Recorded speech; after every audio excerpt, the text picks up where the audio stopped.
how to adjust blog post width in Squarespace. Hello guys and welcome to this new tutorial. In today's video I'm going to show you how simple and easy it is to adjust the width of your Squarespace blog post. So it is going to be very easy and simple.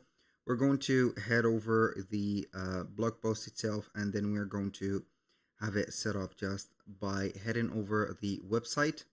Click on pages and select the blog of yours. Once we have selected the blog, we're going to be here setting up the thing about the blog right there. So we're going to click on blog post. We're going to click on here, and then we're going to click on edit.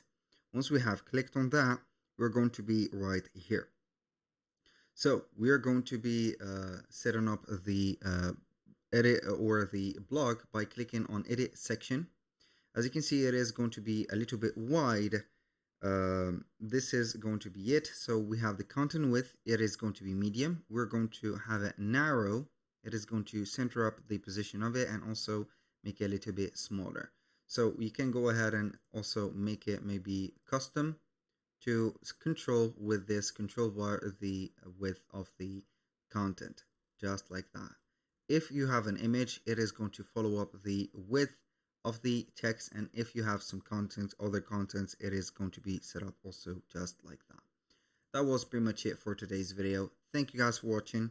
I hope that you have enjoyed the content, and I hope to see you soon on the next one.